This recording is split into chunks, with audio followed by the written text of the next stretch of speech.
হাতে ফুল নিয়ে গৌরবের মিনারে প্রভাত ফেরি। মাতৃভাষার জন্য প্রাণ দেয়া বীর শহীদদের বিনম্র শ্রদ্ধায় স্মরণ, ২১-এর চেতনা ধারণের প্রত্যয়।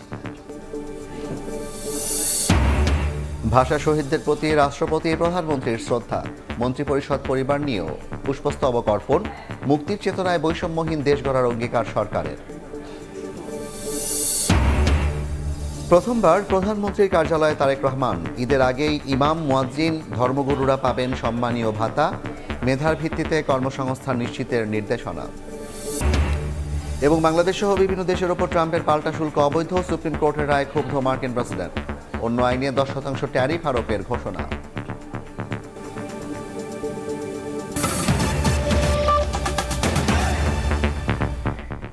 সময় সংবাদের সঙ্গে আছি আমি জাফর সাদিক। হাতে ফুল, হৃদয়ে ভালোবাসা নিয়ে প্রভাত ফেরি। গৌরবের মিনারে নেমেছে মানুষের ঢল। মাতৃভাষার জন্য প্রাণ দেয়া বীর শহীদদের বিনম্র শ্রদ্ধায় স্মরণ করছে জাতি। শহীদ দিবস ও আন্তর্জাতিক মাতৃভাষা দিবসে ২১-এর চেতনা ধারণের অঙ্গীকার সবার। বলছেন, ভাষা শহীদদের আত্মত্যাগ আজও অন্যায়ের বিরুদ্ধে দাঁড়ানোর অনুপ্রেরণা। শাতিলা শারমিনের রিপোর্ট।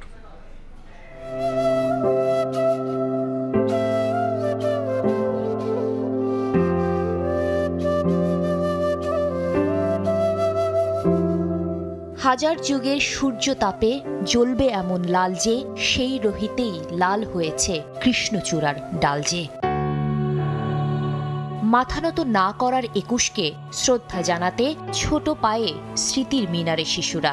অগ্রজদের আত্মদান আর জাতির শেকড়ের সঙ্গে পরিচয় করিয়ে দিতে অভিভাবকরা নিয়ে এসেছেন সন্তানকে। আমি শহীদ মিনারে ঢুকেছি এবং আমার খুব ভালো লেগেছে। শহীদদের শ্রদ্ধা জানাতে এসেছি। ছোট থেকেই এটা আসলে একটা অভ্যাসের মতো যে ২১শে ফেব্রুয়ারিতে আসি, প্রতি বছর ফুল দেই। একটা জাতির তার আত্মপরিচয় হলো তার ভাষা, তার সংস্কৃতি। যতদিন দেশ আছে, যতদিন জাতি আছে, ততদিন আমাদের মাতৃভাষা থাকবেই। It's very peaceful atmosphere. Very peaceful vibes all around. ভোরের আলো ফোটার সঙ্গে সঙ্গে মানুষের ঢল নামে কেন্দ্রীয় শহীদ মিনারের পথে। শ্রদ্ধা জানান সামাজিক, সাংস্কৃতিক, রাজনৈতিক সংগঠন এবং শিক্ষা প্রতিষ্ঠানের প্রতিনিধিরা। অনেক ইংলিশ মিডিয়াম স্কুল হয়ে গেছে, তারা পড়াশোনা করছে, ঠিক আছে, কিন্তু বাংলা ভাষাটাকে অনেকটা পাশ কাটিয়ে যাচ্ছে। ইংরেজি ভাষার পাশাপাশি বাংলা ভাষাকে গুরুত্ব দেওয়া এবং শুদ্ধ বাংলা ভাষা শেখা। ১৯৫২ সাল মায়ের ভাষা সর্বস্তরে প্রতিষ্ঠার আন্দোলনে ঢাকার রাজপথ রঞ্জিত হয় সালাম, বরকত, রফিক, জব্বার সহ নাম না জানা অনেকের রক্তে।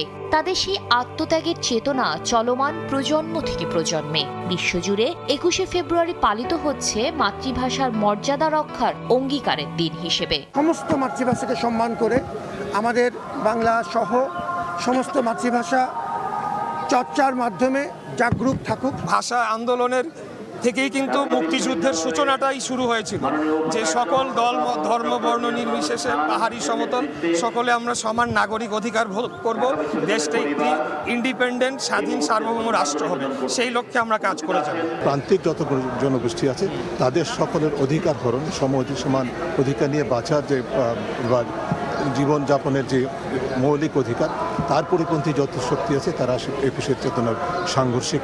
ফুলে ফুলে ভরে ওঠা বেদিতে আবারও শপথ, জাতি হিসেবে আত্মমর্যাদার সঙ্গে আসুক সমৃদ্ধিও। ২১ মানে মাথা নত না করা, ২১ মানে আত্মদান, ২১ মানে একটি জাতিরাষ্ট্রের গঠন। অগ্রজদের এই অবদানকে স্মরণ করে রাষ্ট্র হোক মানবিক, বৈষম্যহীন। শাতিলা শারমিন, সময় সংবাদ, ঢাকা। ২১-এর প্রথম প্রহরে কেন্দ্রীয় শহীদ মিনারে ভাষা শহীদদের প্রতি শ্রদ্ধা জানান রাষ্ট্রপতি ও প্রধানমন্ত্রী। পরে মন্ত্রিপরিষদ সদস্য, পরিবার ও দলীয় নেতাকর্মীদের নিয়ে শ্রদ্ধা জানান তারেক রহমান। শ্রদ্ধা নিবেদন শেষে বিএনপি মহাসচিব ও স্থানীয় সরকার মন্ত্রী মির্জা ফখরুল ইসলাম আলমগীর বলেন, ফ্যাসিস্ট সরকারের জাঁতাকলে ২১ ছিল অবরুদ্ধ, যা এখন মুক্ত। মিজানুর রহমানের ক্যামেরায় আহমেদ সালেহিনের রিপোর্ট।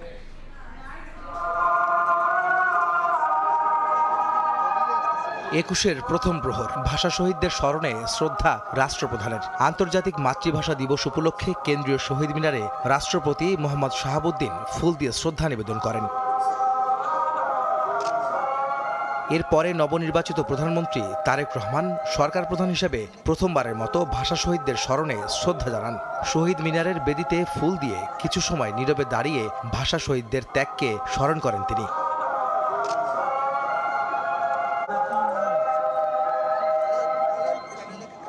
পরে ভাষা শহীদদের আত্মার মাগফিরাত কামনা করে দোয়া মোনাজাত করেন তারেক রহমান সহ উপস্থিত সকলে।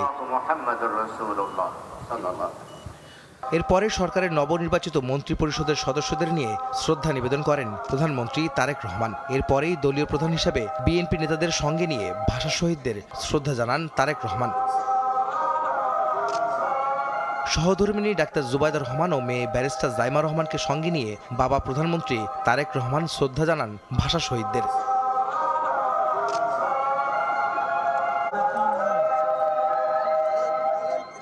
এরপরে তিন বাহিনীর প্রধানগণ শ্রদ্ধা নিবেদন করেন মহান ভাষা আন্দোলনের শহীদদের স্মরণ করে। স্থানীয় সরকার মন্ত্রী ও বিএনপি মহাসচিব মির্জা ফখরুল ইসলাম আলমগীর এ সময় বলেন, ফ্যাসিস্ট সরকারের জাতাকলে ২১ ছিল অবরুদ্ধ, যা আজ মুক্ত হয়েছে। একটা ফ্যাসিস্ট শাসনের জাতাকলে থেকে ২১ ছিল অবরুদ্ধ, এবার সেই ২১ মুক্ত। আমাদের অনুভূতি সেই জন্যেই একটু ভিন্ন রকম। এবং আজকে একটা নির্বাচনের পরে যে সরকার, নির্বাচিত সরকার, বিএনপি নতুন সরকার, তারেক রহমানের নেতৃত্বে করতে হয়েছে, আমাদের সঙ্গে সঙ্গে জনগণের প্রত্যাশাও অসীম হয়ে উঠেছে। ২১-এর চেতনায় বৈষম্যহীন গণতান্ত্রিক দেশ গড়ার প্রত্যয় ব্যক্ত করেন মির্জা ফখরুল। সত্যিকার অর্থেই একটা ইনসাফের উপর ভিত্তি করে একটা গণতান্ত্রিক সমাজ গড়ে তোলা ২১-এর যেটা মূল চেতনা ছিল, যে সত্যিকার অর্থেই বাংলাদেশে একটি বৈষম্যহীন একটা সমাজ, একটা রাষ্ট্র গঠন করা, সেই চেতনার ভিত্তিতে আমরা আগামী দিনে এগিয়ে যাব। আমরা বিশ্বাস করি যে আমাদের এই নতুন ২১-এর যে অনুপ্রেরণা, সে অনুপ্রেরণা নিয়ে আমরা সামনের দিকে নিঃসন্দেহে জনগণের কল্যাণের জন্য আমরা কাজ করতে সক্ষম হব। এরপরে বাংলাদেশে নিযুক্ত বিভিন্ন দেশের রাষ্ট্রদূত ও কূটনীতিকরা সহ নানা শ্রেণী পেশার মানুষ, রাজনৈতিক, সামাজিক ও সাংস্কৃতিক সংগঠনের নেতৃবৃন্দ ভাষা শহীদদের ফুল দিয়ে শ্রদ্ধা নিবেদন করেন। আমার ভাইয়ের রক্তে রাঙানো ২১শে ফেব্রুয়ারি আমি কি ভুলিতে পারি? না, যারা ভাষার জন্য জীবন উৎসর্গ করেছেন তাদেরকে কেউই ভুলতে পারেন না।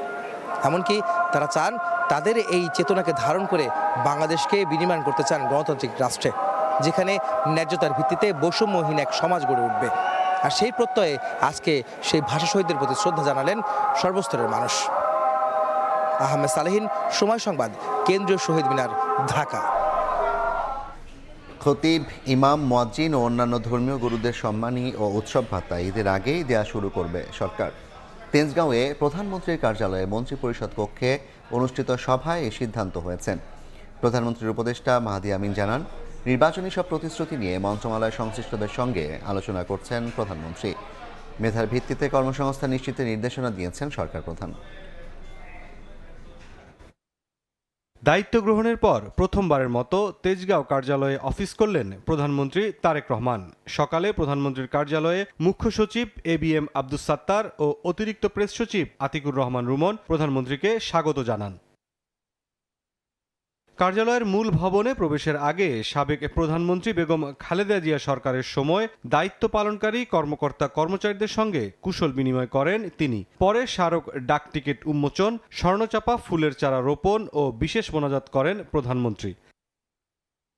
পরে দুপুরে প্রধানমন্ত্রী তারেক রহমানের সভাপতিত্বে ধর্মীয় ও সামাজিক সম্প্রীতি সুদৃঢ়করণ বিষয়ক সভা অনুষ্ঠিত হয়। মন্ত্রিপরিষদ কক্ষে অনুষ্ঠিত সভায় মন্ত্রী, প্রতিমন্ত্রী ও সংশ্লিষ্ট ঊর্ধ্বতন কর্মকর্তারা উপস্থিত ছিলেন। ঈদের আগে এগুলো নিয়ে আলোচনা হচ্ছে। দিনের সার্বিক কার্যক্রম নিয়ে গণমাধ্যমের সঙ্গে বিকেলে কথা বলেন প্রধানমন্ত্রীর উপদেষ্টা মাহাদি আমিন। জানান, ধর্মীয় ও সামাজিক সম্প্রীতি সুদৃঢ়করণ বিষয়ক সভায় মেধার ভিত্তিতে বৈষম্যহীন কর্মসংস্থানের বিষয়ে আলোচনা করেছেন প্রধানমন্ত্রী। বিএনপির একটি বড় নির্বাচনী প্রতিশ্রুতি ছিল সারা বাংলাদেশের প্রতিটি মানুষের জন্য যেন মেধার ভিত্তিতে বৈষম্যবিহীনভাবে আমরা কর্মসংস্থান সৃষ্টি করতে পারি। সরকারি চাকরির ক্ষেত্রে, বেসরকারি চাকরির ক্ষেত্রে, উদ্যোক্তা হিসেবে গড়ে ওঠার ক্ষেত্রে এবং বহির্বিশ্বে জনশক্তি রপ্তানির ক্ষেত্রে কিভাবে আমরা সবাইকে আরও দক্ষ এবং যোগ্য হিসেবে গড়ে তুলতে পারি, আমাদের শিক্ষা ব্যবস্থার প্রয়োজনীয় সংস্কারটুকু কীভাবে আনবো, এগুলি নিয়ে বিস্তারিত আলোচনা হয়েছে। ঈদের আগে খতিব, ইমাম, মুয়াজ্জিন ও অন্যান্য ধর্মীয় গুরুদের সম্মানী এবং উৎসব ভাতা দেওয়া শুরু হবে বলেও জানান মাহাদি আমিন। মেধার ভিত্তিতে কর্মসংস্থান নিশ্চিতের নির্দেশনা দিয়েছেন প্রধানমন্ত্রী। বিভিন্ন মসজিদের সম্মানিত খতিব সাহেব, সম্মানিত ইমাম সাহেব এবং সম্মানিত মুয়াজ্জিন সাহেব সহ অন্যান্য ধর্মের যারা রয়েছেন সেসব ধর্মগুরুদের জন্য আমাদের একটা প্রতিশ্রুতি ছিল যে মাসিক সম্মানী এবং উৎসব ভাতা প্রদান করা হবে। ঈদের আগেই পর্যায়ক্রমে সম্মানী প্রদান করব ইনশাআল্লাহ। প্রধানমন্ত্রীর উপদেষ্টা জানান, জনগণের প্রতি জবাবদিহিমূলক সরকার গঠনে খুব দ্রুত কাজ শুরু করতে যাচ্ছে সরকার। মেধার ভিত্তিতে মুরসালিন হক জুনায়েদ, সময় সংবাদ, ঢাকা।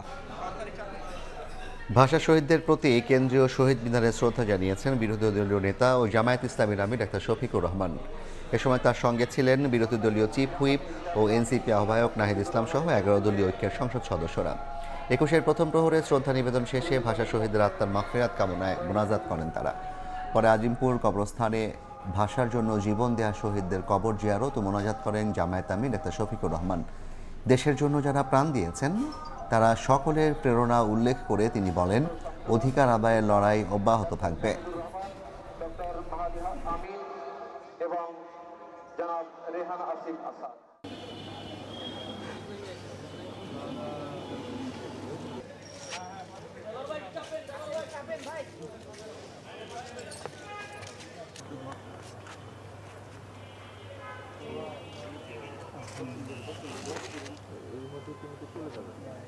সাতচল্লিশ থেকে 71-এও পাইনি, 72 থেকে 24 পর্যন্ত বা আজকের দিন পর্যন্ত এখনও নাগরিকদের জন্য অধরা রয়ে গেছে তাদের অধিকারগুলো।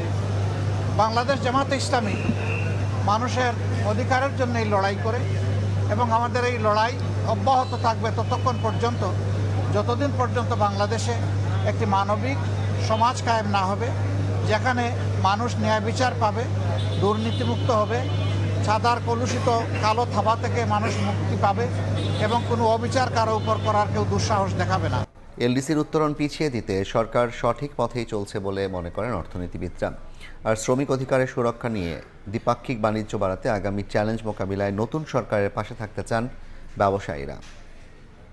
ইন্টারিম গভর্নমেন্ট আসলে যত স্টেক হোল্ডার ছিল সবারকে সম্পৃক্ত করে নাই। ব্যবসায়ীদেরকে তো তারা গণনার মধ্যেই নেয় নাই। কমিটমেন্ট করে এক, কাজ করে আরেক। আমরা লেবার ইস্যু নিয়ে দেখেছি যে এক ধরনের কনসেনসাস হয়েছে, বাট বাস্তবে দেখা গেল গেজেট করে আরেক জিনিস। আমাদের অনেক ক্ষতি শিকার হতে হবে ভবিষ্যতে। ব্যবসায়ীদের চোখে দেশের অর্থনৈতিক কর্মকাণ্ড এগিয়ে নেয়ার পথে এমন নানা সমস্যা তৈরি করে গেছে সদ্য বিদায় নেয়া অন্তর্বর্তী সরকার, যা সমাধানের দায়িত্ব নিতে হবে নবগঠিত বিএনপি সরকারকে। এই সরকারের জন্য কিন্তু অনেকগুলো challenge, domestic, international, economic is a important area. মানুষের এক্সপেকটেশনও অনেক কিন্তু হাই। এলডিসি থেকে চূড়ান্ত উত্তরণ পিছিয়ে দিয়ে চ্যালেঞ্জ মোকাবিলার প্রস্তুতি নিতে ক্ষমতা নেয়ার পর সর্বোচ্চ গুরুত্ব দিয়ে জাতিসংঘে চিঠি দিয়েছে বর্তমান সরকার, যা চাপমুক্ত করেছে ব্যবসায়ীদের। এলডিসি গ্রাজুয়েশন পিছিয়ে যাবার যে পরিকল্পনা নিয়েছেন, উদ্যোগ নিয়েছেন, এটাকে আমরা স্বাগত জানাচ্ছি। আমরা আসলে রেডি না, কারণ আমাদের ইকোনমি পজিশন একদমই ভালো না। এর আগের অনেক ফুল ইফাপে দেখানো হয়েছে। এই সুবিধা পেতে যে পথে হাঁটা দরকার সরকার সেই পথেই হাঁটছে বলে মনে করেন অর্থনীতিবিদরা। এই অতিরিক্ত সময় চাওয়ার ক্ষেত্রে দুটো টাইম পিরিয়ড আছে অত্যন্ত গুরুত্বপূর্ণ। একটি হচ্ছে জাতিসংঘের যে কমিটিটা, কমিটি ফর ডেভেলপমেন্ট পলিসি, যে কমিটির কাজ হচ্ছে এলডিসি কারা থাকবে, কারা চলে যাবে এলডিসি থেকে, এটা ঠিক করা। সেই কমিটির মিটিং আছে যা ফেব্রুয়ারির শেষ সপ্তাহে। সিডিপি সেটা পর্যবেক্ষণ করে দেখবে। এটা হচ্ছে ইউজুয়াল রুট, যে রুটটা যারা এক্সটেনশন পেতে চায় তারা সাধারণত নেয়। শ্রমিকদের অধিকার সুরক্ষা সহ মন্ত্রিসভার অভিজ্ঞ সদস্যদের দূরদর্শী কৌশল বাস্তবায়নে সঙ্গে থাকতে চান ব্যবসায়ীরা। পাট খাত যেমন একসময় বিলুপ্ত হয়ে গিয়েছিল, এই পোশাক শিল্প বিলুপ্তির শুরুটা গত সরকারের শ্রম মন্ত্রণালয় বিশেষ করে দিয়ে গেল। এই সব সমন্বিত উদ্যোগ বাস্তবায়নে আমলাতান্ত্রিক জটিলতা দূর করার তাগিদ সংশ্লিষ্টদের। এমএস আরিফিন, সময় সংবাদ, ঢাকা। রমজানে সারা দেশে প্রায় 10 লাখ মানুষকে সুলভ মূল্যে খাদ্য সহায়তা দেওয়া হবে বলে জানিয়েছেন খাদ্য প্রতিমন্ত্রী সুলতান সালাউদ্দিন টুকু। দুপুরে টাঙ্গাইল পৌর উদ্যানে সুলভ মূল্যে খাদ্য সামগ্রী বিক্রয় কার্যক্রমের উদ্বোধন করে তিনি একথা বলেন।